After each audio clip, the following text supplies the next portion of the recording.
Forgiveness is not always easy. At times it feels more painful than the wounds we'd suffered. To forgive the one that inflicted it. And yet, there is no peace without forgiveness. Don't kick yourself, Gallant. I sighed, patting him on his shoulder. I know it must be a lot to process, waking up to find the world this way, but you've done the best you can.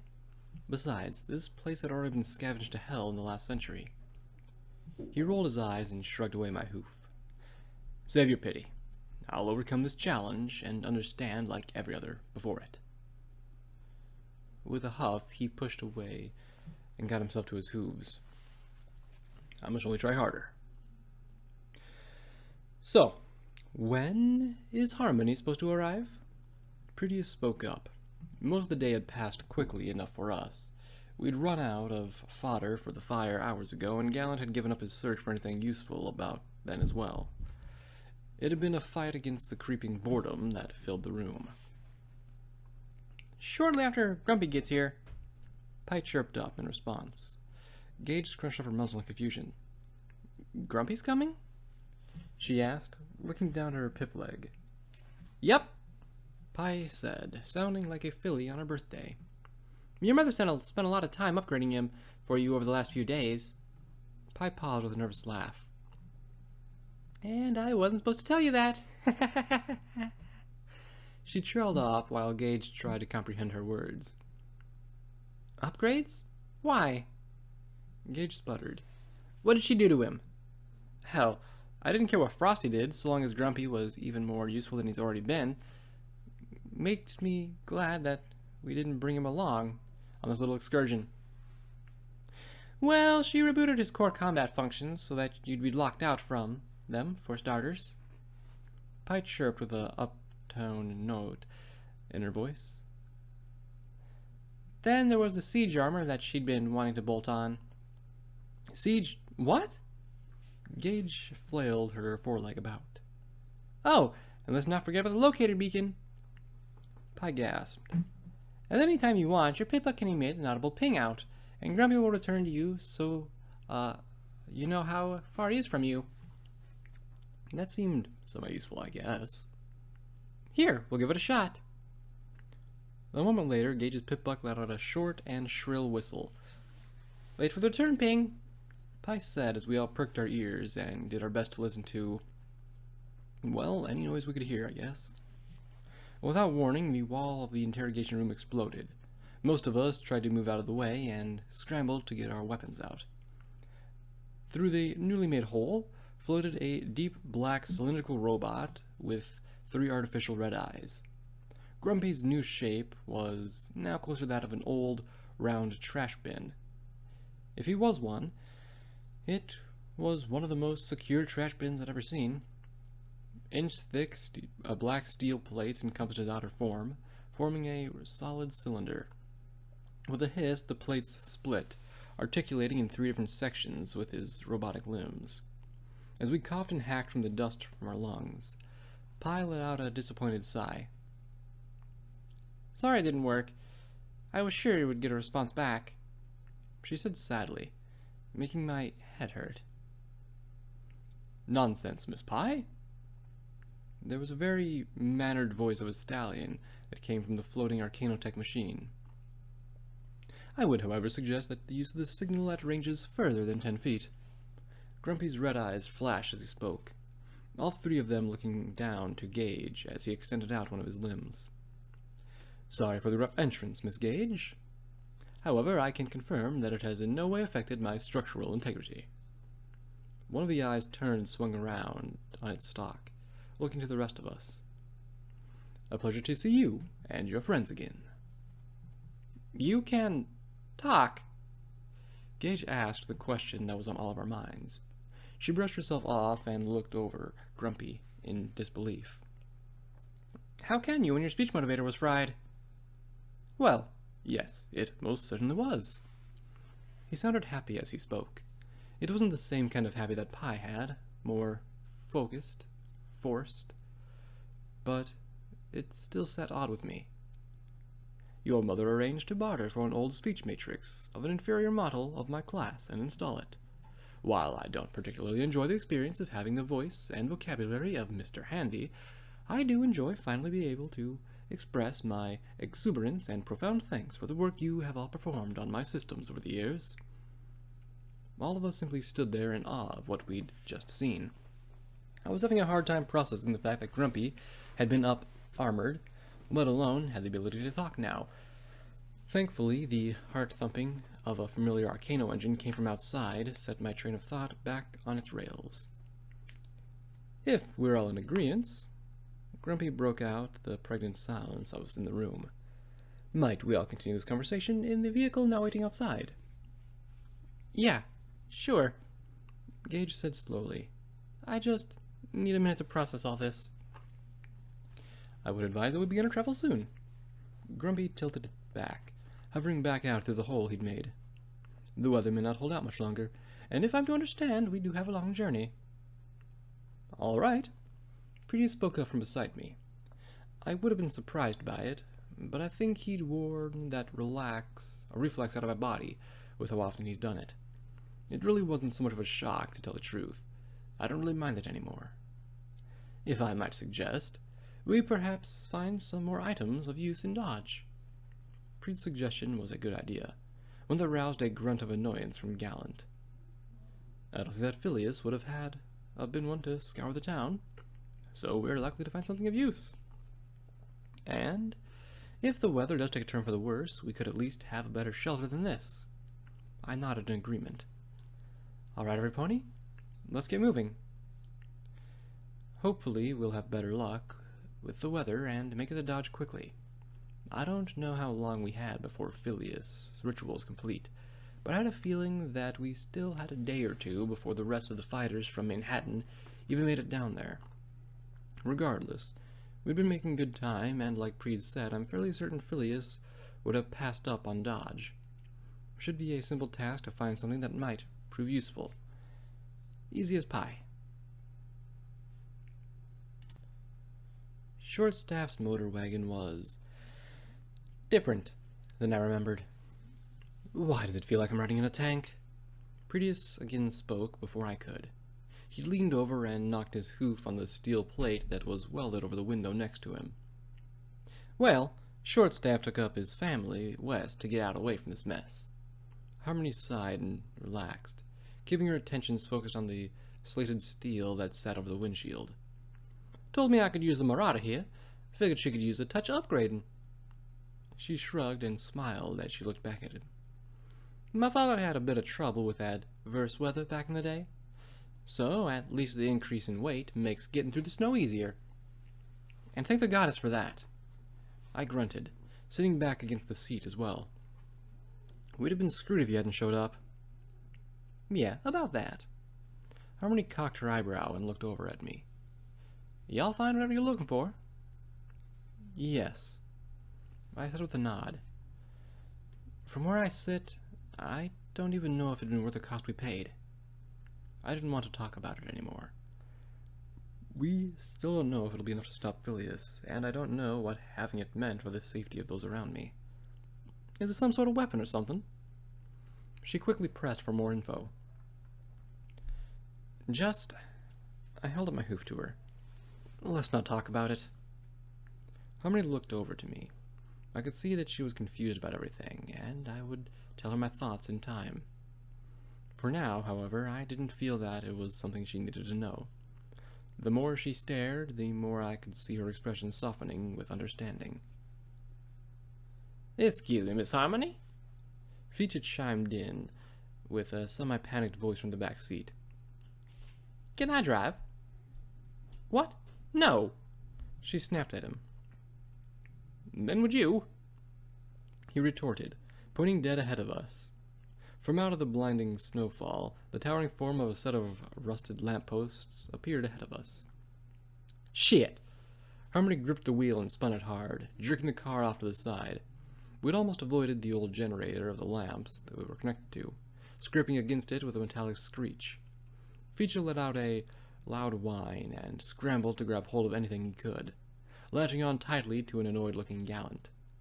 Seriously, what was Feature's problem? Gallant hadn't even seen something like this before, and he was more comfortable riding in it. I didn't think I'd ever understand that zebra. Without much issue, Harmony quickly corrected our course and got us back on the road. The heavy thump on the roof startled me before I could react. The dark shadows of Shadow's helmet peered over the top of the windshield. "Hey, the weather up ahead's clearing." Shadow's amplified voice easily cut through the noise of the engine and the whistling wind outside. "I can see the city from the air, and from what I could tell, it's occupied." "What do y'all mean, occupied?" Harmony sounded just as alarmed as I felt. Did Phileas know we were headed there? Had that Enclave bitch set up some advanced forces to go against us? "There's some fires burning in the city." Shadow answered fairly quickly. Fires were a good thing. Ponies in power armor and Phileas's undead didn't need the heat, so it couldn't be them. "Looks like a small group. Want me to fly ahead and get a better look?" "No." This time, it wasn't me who answered quickly. "We don't know who they are, or if they pose a threat at all." I looked over to Harmony, who simply glared back at me with a shrug. "I say we wait to see if they're hostile." "Grumpy," Gage called out from the back seat. "Can you pull back into follow mode?" She looked down at her pip-buck when I turned around. "If they do turn out not to be friendly, I want you to outflank them, alright?" "Certainly, Miss Gage." Grumpy's voice emanated through the air from the rear frame of the motor wagon. "I shall be most pleased to pacify them mercilessly, should the situation unfortunately arrive at such a conclusion." It might have just been me, but the happy tone he was displaying felt far too laid back for combat. "Blast this soft and dandy vocabulary!" "I'll see about adding some new obscenities to it later, Grumpy." Gage snorted as she tapped on her pip-buck again. "How about this?" A smile widened across her muzzle. "If the ponies ahead are raiders, I'll add 10 new obscenities for every one of them you take out." Still, I knew that Grumpy was efficient, and I trusted that Gage knew what she was doing. "Sound good?" "My pleasure, Miss Gage." Grumpy let out a joyous laugh. The rear of the car shook as we lurched forward slightly, as Grumpy removed himself from the rear frame of the car. My attentions were pulled back as the odd sensation gripped my chest. In Priest's magical grip, Bon Appetit floated up and towards him. "What the hell are you doing?" I asked, hoofing at the revolver. No matter how much I tried, he twisted and twirled and floated the gun just out of my hoof's grasp. "That's mine. Use your minigun." "If you would recall, that's out of ammo," he retorted in the same smug way that he always had. "Besides, would you rather me have used this, or your rifle?" I could feel his magic envelop my lever action, and instinctively I grabbed it. "Fine," I seethed. He'd proved good enough with guns that I guessed I didn't mind him using my revolver in the fight. However, he seriously needed to look into another gun that wasn't an ammo hog of a minigun. "But you're paying for the ammo you use." "Fair enough." He nodded with a smirk and let go of my rifle. "Yep, I can see the fires." Harmony sighed, squinting through the slowly lightening sheets of snow falling in front of us. Everyone in the car turned their attentions ahead, watching as the dark, ruinous remains of Dodge loomed closer. Small parts of the city were dimly aglow with what looked like campfire light. A deep feeling of sadness welled up in me from the sight. Even with the flickering lights, the city looked dead. Memories of the assault flooded back, and I desperately shoved them back out of my mind.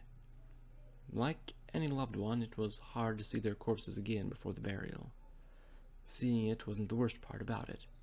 The worst part was looking over at Harmony and seeing the pain she felt. "Wait." Harmony said as she squinted. As she did, she took her hoof off the accelerator and slowed us down, letting the car wade through the snowy drifts. "That ain't supposed to be there." With a thunderous crack, the night lit up. The lightly falling snow just off the left of the car seemed to jump out of the way of a bright red projectile as it whistled past us. The cacophonous blast left a momentary ringing in my ears. leaving me confused as to what Harmony was shouting at us all. "Cannon! Get the fuck out!"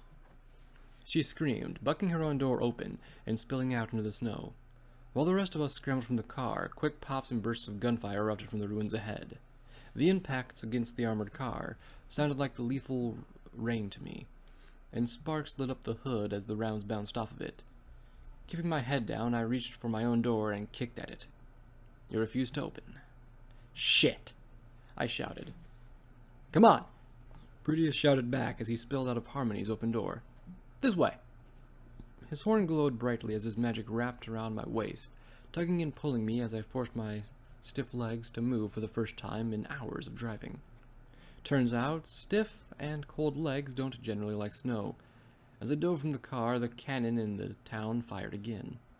I pulled my hooves over my head as the horrendous metal squelch filled the air. Scrambling forward to the snow, I looked towards any sort of cover against the onslaught. Ahead I saw both Preed and Harmony had taken cover behind a larger-than-average snowdrift. Between the pops of gunfire from the town, I was happy to hear the whine of Shadow's magical energy weapon getting to work. His distraction lessening the fire coming at us, and I took the chance to get over to the others. "Where the fuck is Gage's robot?" Harmony muttered as she struggled to pull out her boxy black shotgun from her saddlebags. "Am I the only one here that is glad that it's just raiders?" Prettius said with such a relaxed tone that I had to smack him on the shoulder. "Yes!" Harmony shouted before she stood up and popped the shotgun into her muzzle. Without any hesitation, she fired 3 shots off towards the town. None of them warranted any screams, so I'd assumed they'd all missed their mark. The return fire poured in, sending wispy trails through the falling snows. Another set of sparks and whistles from the marauder meant that they weren't done shooting at it. "Quit putting holes in my car!" she shouted as she flipped the shotgun over and hoofed out a bunch of shells from her bag. Prettius spoke up again. My eye twitched in annoyance as he levitated Bon Appetit and twirled it. "It's more in the fact that, with so many horrible things out there... That's it. Preed?" I said as I shoved my hoof forcefully against his muzzle. "You're a dear friend. I'd hate to have to shoot you before you jinx us." From the guy who spent so long to convince me that in a fight that he'd be useful, he's surprisingly lazy in this one. "Maybe you could do me a favor and shoot at some pony for once?" Letting go of his muzzle, he seemed to think on it. "Fair enough." He rolled his eyes and tilted his head up. Bon Appetit floated up above the snowy ridge and hung there. Quicker than I could have, Prettius worked the trigger, shooting all 6 rounds wildly towards the town. "That was the worst shooting of all time," I said, really wanting to face hoof. But this poorly aimed barrage drew out another rounds of return fire at us. A set of heavy thumps just behind Preed followed the last few shots. Harmony took notice to them, and used her hoof to brush away a bit of the snow from our side of the mound. A thick stump of the dead tree buried under the snow looked to be frozen solid. A lucky break for us in an otherwise unlucky life. "Of course it was." Preed's voice was so exasperated that I could almost feel the weight of his ego on my shoulders. "Don't you get it? They aren't raiders." "What? Of course they are!" I shouted, hoofing for my gun, which wasn't there. "What?" Frantically, I twisted and looked over myself for my rifle. Where had it gone? Last I remember, it was my hooves in the car. Looking up, sure enough, there it was on the seat. Son of a... The words died in my throat as I looked at the rest of the car. The roof itself looked as if a hellhound had used it as a chew toy. It had been torn and twisted apart right down the middle, each side of it spraying black, like the petals of a flower. The heavy beat of wings pulled ahead of my attention, up to Shadow, who swooped down out of the night towards us. "Storm!" His amplified voice easily called out to us. "I don't think these ponies are raiders. They've got fools and elderly huddled up in town." "Told you." Prettius muttered under his breath. "If I had the time, I'd shove my gun so far up his..." "It's a classic mistake, you see. They think we're raiders. We think they're raiders." He nodded to himself as the idea ran through my mind like an infection. I don't know if I was just tired of fighting for the last month, or if the flames inside me gave me the answer, but I wanted to believe him. Y'all think that's gonna change anything now? Harmony shouted, popping back up over the snowdrift. They broke my car! Again, she popped the shotgun into her muzzle and fired. Again and again, she blasted the night away, firing until she was empty. A round sparked off of Shadow's armor, rousing a gasp from me. I knew that power armor was tough, but I didn't want to risk him. With another few heavy thumps against the frozen log, I knew that I didn't want to risk any of us. Tell them we surrender. I spoke up to Shadow. Your armor means that you're the only one who can resolve this peacefully. The odd, faceted eyes on Shadow's bug-like armor simply stared at me for a moment before he nodded. He spread his wings out and took off into the night again. I hoped to Celestia that Preed was right and this would work. Fuck surrendering! Harmony grunted as she shoved shell after shell into her shotgun. Harmony, I said, starting to shiver as the cold started to sink back into me over the adrenaline. Stop! She let out a deep sigh and hung her head. I understand y'all want to be trusting these ponies, but y'all remember how they were the ones who fired on us? She looked over at me with the same pain in her eyes from earlier. I know you want to get home, but please. I tried to offer her a comforting smile as the return fire at us died down. There has to be a better way. If your way gets me killed, she grumbled as she flopped down in the snow. I swear I'll torture you in the afterlife. Torture in the afterlife. Preed let out a poorly timed laugh. You ponies and your strange beliefs and fairy tales. It's not a fairy tale. Both Harmony and I shot back at him in unison. We looked at each other for a moment, and for a split smile I could see a small smirk on Harmony's muzzle. Besides, I said as I perked up my ears, the odd silence in the snowy night brings a deafening to my ears. Only the sound of Preetius and Harmony's breathing greets them. Looks like it worked. Now what? Harmony sighed again, looking over at her torn-up car longingly. Now, we wait, Preetius said, folding his fortunes behind his head like he were simply on vacation. Some pony will be along shortly to collect us. So, you folks were just trying to pass through here is all? The leader of the group that had occupied Dodge was a portly yellow mare with an old, Winnepolis accent. Well now, don't we all just feel so silly? Gleaming Fields chuckled. Even her laugh had her weird accent to it. Everything about her felt off to me. She was far too pleasant, and even though we'd killed 2 of them in the fight, none of them even seemed to mind. Above everything else, I couldn't stop staring at the fluffy parka she'd had wrapped around her. Her whole group was clad in heavy winter gear, and even though we'd been seated next to their bonfire, I still wanted to wrap myself up in one. Mind if I ask you where you found so many mortar shells? Harmony called out at a damn near inside the engine cowling of the old tracked crawler. Or an 8mm cannon, for that fact. Oh, you betcha. Gleeman laughed again. Seriously, there was a point where you could feel the exuberance radiating off of her. Used to get winters far worse than this every year back in old Winneapalooza.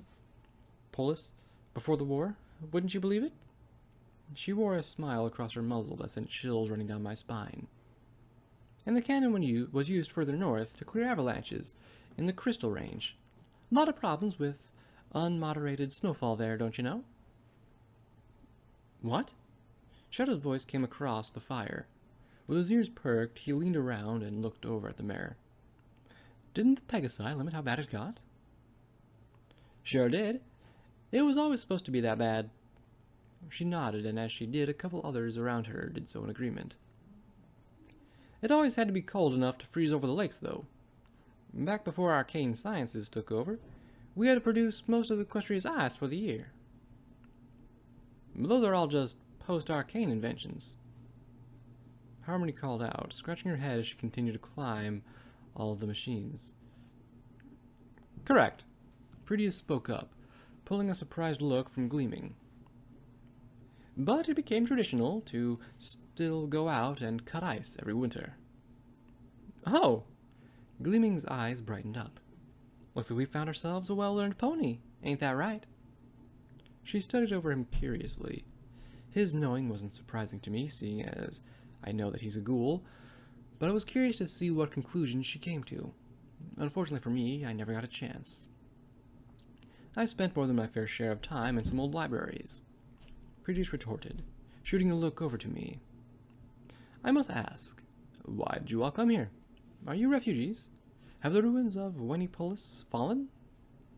That got a good chuckle out of Gleaming, her odd laugh ending in a giggle snort.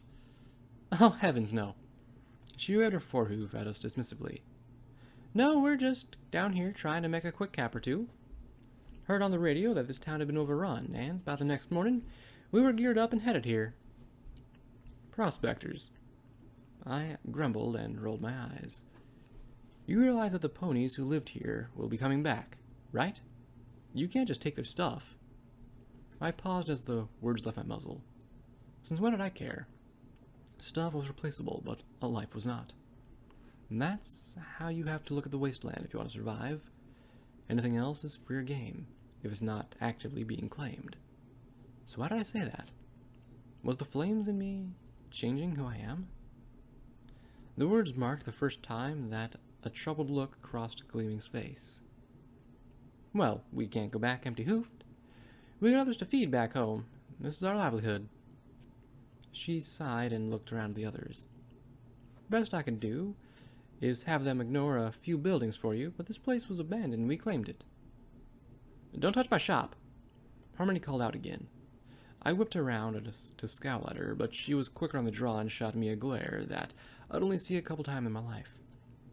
Once when I lied to her about borrowing some ammunition, and once after Skyline's wife Carlotta died. Before you say anything, Storm, as the only penny left to represent Dodge, I have the final say. Righto. That's all it took to put a smile back on Gleaming's face. The shop will be a big hit on our total, but you know, we should make out all right. She clapped her four hoofs together.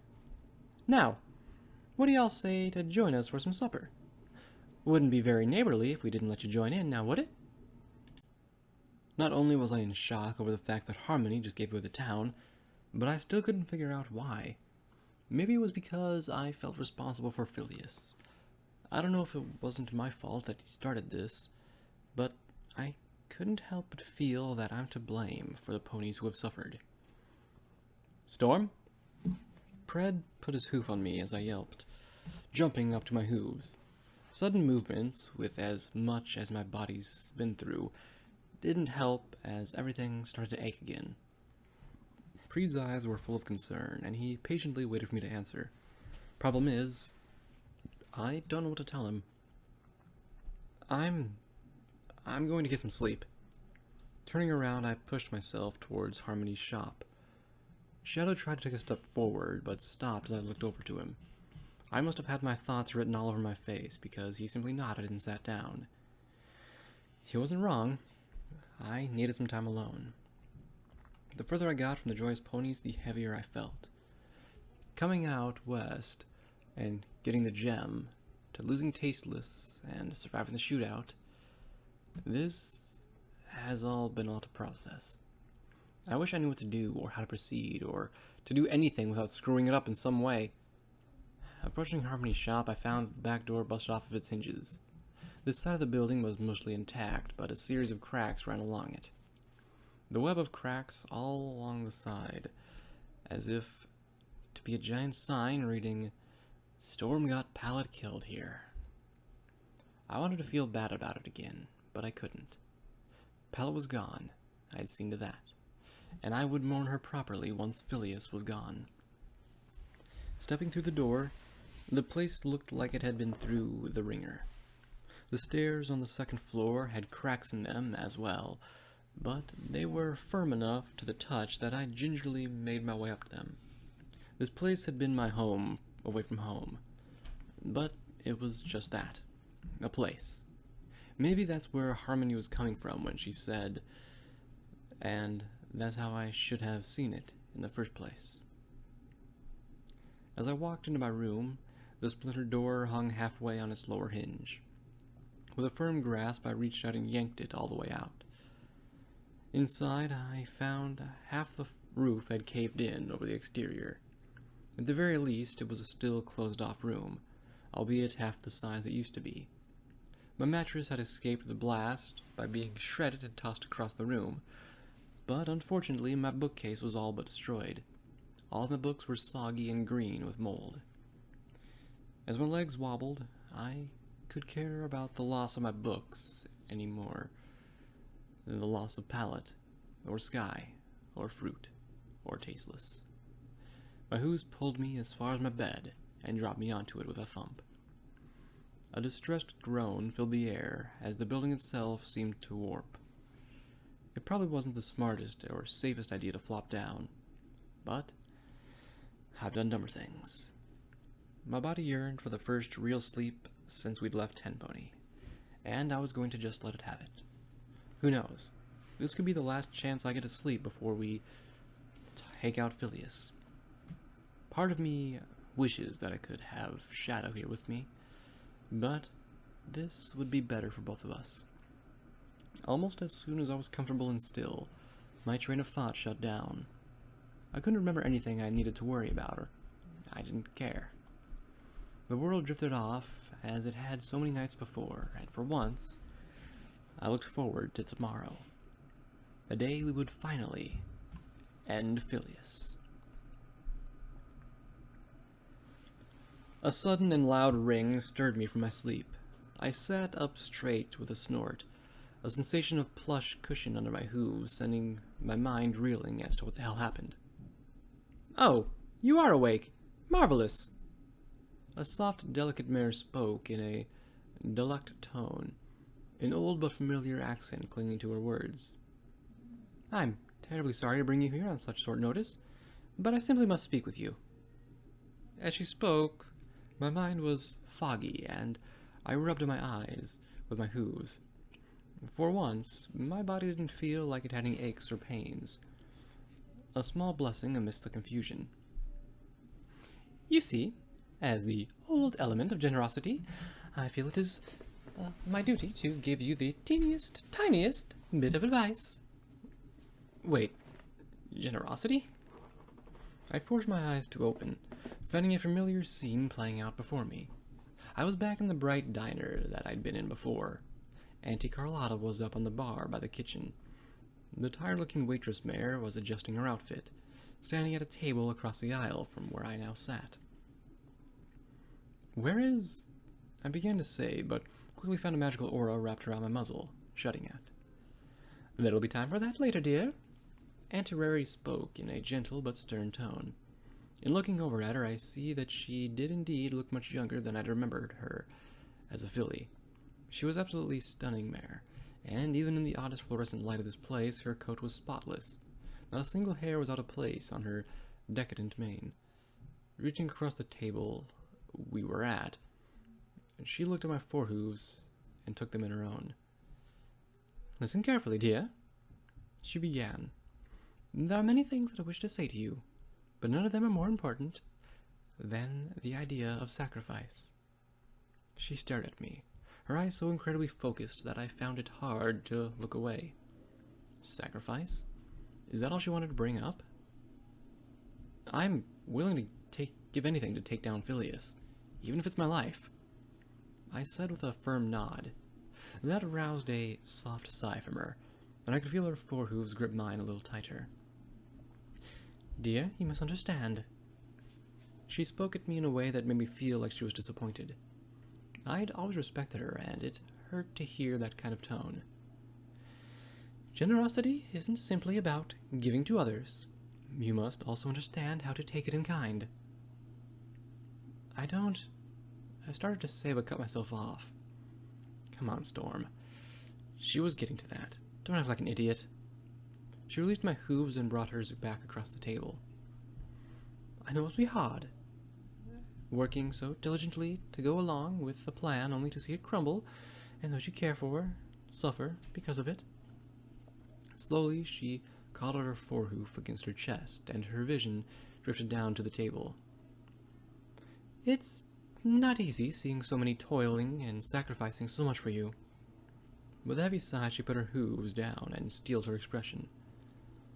That sacrifice is a generosity that you must learn to accept. What? So, I was just supposed to let my friends struggle and die for me. I was supposed to be okay with it? You have to be joking. She's not! The high-pitched squeal of a filly pierced the air. From out of nowhere, a pink flash dropped onto the table with an oof. The small, frizzy-maned Pinky intruding didn't even faze Aunt Rarity. Sorry about interrupting. I just have an appointment to get to soon, so I dropped in a bit early. With a shuffle, the pink filly wiggled and bounced off our table and over across the aisle. The sad thing, Miss Storm? Rarity began again, but her confusion in the title led me to interrupt again. It's Miss, I blatantly stated.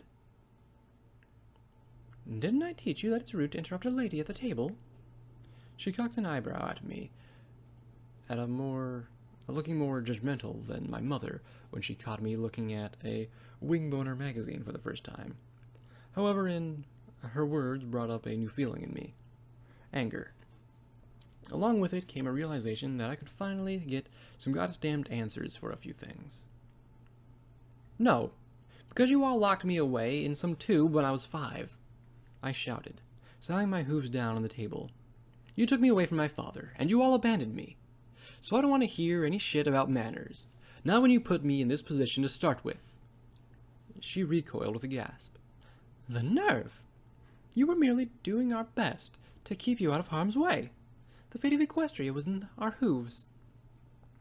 So you just shuffled me aside, put me into storage like some thing. I huffed and leaned back against the plush seating. I'd been through too much, worked so hard to become the mayor they'd always wanted me to be. I didn't deserve this, least of all from her. You wanted me to tell you how it felt. Being dragged into a room without being told why, strapped down to a chair by a strange stallion, then drowned in a tank of water. She deflated slightly at that. I'd wanted, since I was a filly, to know why they abandoned me, to feel something justifiable about it. Her reaction was just what I was always wanting, and I can't lie in saying that it felt good to see it. But as she sat there, simply staring at the table, that joy quickly faded. In his plate, a tremendous feeling of hollowness and sorrow swept in. You're right, she said it almost a whimper. I can't imagine what it was like. The way that she hung her head filled me with regret. I didn't like what they did to me, but could I really be so frivolous? Sure, it was something that I wanted to get off my chest, but seeing her like this, it hurt me. But you were never just some project to us. You were a filly, one who we should have taken better care of. For that, I'm truly sorry. Slumping, I let out a long sigh. I forgive you. I can't hold a century-and-a-half-old grudge. I can't let it affect me. It really was that simple. With those words, I felt the anger I felt drift away, and a revelation dawned on me. If anything, I should have been thankful. Without being locked away, I wouldn't have lived my life the way I had. I'd never have known Harmony and her family. I'd never have known my wasteland parents. Hell, I might have died along with everyone else on that final day. So how could I just sit here and chastise the one who'd helped me become the mayor I was today?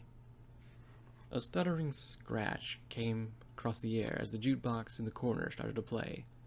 It was the same song that I'd heard playing when I appeared here the first time.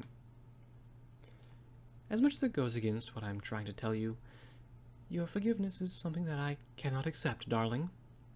Aunt Rarity sniffled and delicately wiped a tear from her eye. My friends and I? We all have so much to atone for. So many ponies whose lives we destroyed with our ministries. She shook her head and glanced back at me. However, you have grown into a mare more astounding than we have ever hoped for. And this is why you need to understand what I have to tell you. I didn't interrupt this time. I didn't open my muzzle at all. Instead, I gave a single, concise nod. Sacrifice is, by its own nature, an act of generosity, and nowhere else is it more prevalent than in a war. She stiffened up as she spoke, her expression revolving back to a stern gaze. It might not be the same war we'd wanted to prepare you for, but knowing that others might perish under your command is not something you can allow yourself to be fazed by. Instead, you must be sure to look upon it as a beautiful gift. She reached her hooves out and grasped mine again. You must understand that there is no greater gift to give than one's own life. She smiled at me, tearing up again. Even if it saves just one other single pony, that gift is worth accepting, with graciousness and dignity. Why? I felt my voice die in my throat. Images of Proteus, Gage, and Shadow, all being killed, flashed through my mind. Her hooves gripped tight around mine, almost as if she could see my thoughts as well, and drag me away from them. I can't just sit there and let them die. No, of course not. She smiled weakly at me. But that is the nature of generosity. It is not a choice. It is something that one pony does for another. She relaxed again and released my hooves. With a dainty shift, she released herself and leaned back against the plush-padded seat and gave a soft giggle. It's not something you might know, but it's horribly uncloth to refuse a gift from some pony. You simply must accept it. Call me stubborn, but I really don't. I couldn't help but smile. Telling me that I have to just accept the fact that ponies will die isn't something I feel comfortable with. Oh my, that must be the Applejack part of you talking. She smiled, and just for a faint moment I could see a look of genuine happiness across her face. She never listens to my advice. I understand what you're saying. I blinked and canted my head at her. But I won't excuse any pony for thinking that they have to sacrifice themselves to finish this fight. I know that things won't go my way. Hell, every plan I've ever made has crumbled before me. Putting my hooves down on the table, I looked down at them. But we've overcome. We haven't come so far due to any effort put forth by my own two hooves. My friends have always been there every step of the way, and I know that we will see this fight through to the end. Looking up at her, it was my turn to show resolve. Thank you for talking to me, for enduring my outbursts, and for giving me the advice that you feel I needed. I forced myself to speak, to tell myself that I wanted to believe would happen, but I had to be realistic. I know that, in all likelihood, that not every pony will make it out of this fight, but until Philly is destroyed, I will keep fighting on. And that's the strong girl we've waited to see for so long. Aunt Rarity sniffled and smiled brightly. Order up! The same small golden-coated coat from before shouted across the restaurant. For a moment, I looked over to the other table as the scene I'd been in before caught my attention. I watched, confounded to exactly how this was even possible, but equestrian magic stretched far beyond the bounds of my understanding, even in the real world. After a minute, Auntie Rarity asked something that I should have remembered was coming. However did you come by that dreadful leather coat? She said it exactly the way she had before. I bet that awful necromancer fellow gave it to you, didn't he? My mind was still too slow to process things, and I simply sat there for a few moments in an awkward silence. The fog in my head was ripped away as the pink hoof tapped on the side of my head. Hello? Is any pony in there? Auntie Pinky called in my ear. Surprisingly enough, her voice echoed inside my head. Sorry about that, but I'm afraid it's closing time here. What? As I asked, turning to look at her. As I did, I blinked, and the bright, pre-war diner changed into a dark and mostly empty building. Looking back across my own booth, the seat on the other side was now empty. Auntie Rarity was gone. Don't worry, you'll see her again, Aunt Pinky said as she hopped down to the table. With a nervous glance, she rubbed at her mane with a forehoof. I know that you still have a lot of questions, but you really must be going. Is there anything you want me to tell the other girls when I see them? Tell them I'm sorry, Pinky. I sighed, sitting back again. I'm sorry I couldn't be the hero you all wanted me to be back then. You weren't allowed to be sorry. She snorted. Don't be such a party pooper, Storm. Your Aunt Pinkie Pie simply won't allow it. Then, tell them what I told Aunt Rarity. I looked at her, my words bringing back a smile that I hadn't seen for a century and a half. Tell them all that I forgive you for everything, and to wish me luck. Luck? She scrunched up her muzzle. I thought that was just your dump stat. Without anywhere to pull it from, Pinky produced a large paperback book. She opened it randomly a few times and skimmed the pages. No, I guess it isn't. Says here it's average. She set the book down in front of her and shut it. For only a moment I caught a glance at the brightly illuminated cover that had my face on it. Well, the strategy guide is never wrong. But, I started to say, but quickly found a tiny pink hoof in my muzzle. No. Pinky giggled. You can, as me, 56 more times if you'd like, but you can't see it. Try coming back after your adventure ends, and maybe then I'll let you take a look at it.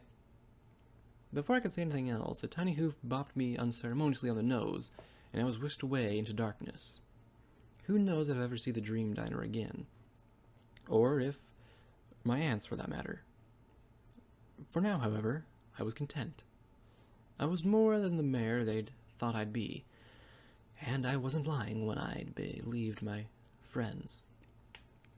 While I had no doubt that they were going to save the whole goddess-damned wasteland, the cost remained to be seen. Even though I was hopeful that no pony would die, Rarity's words ran through my head. I had to be strong enough for this, even if it's my friends who sacrifice themselves for me. We've come too far to fail now. We must take the final step to end this threat once and for all, no matter the cost. Chapter end. Mistakes are always forgivable, if one has the courage to admit them. Quest finished and started, none. Levels and perks earned, none.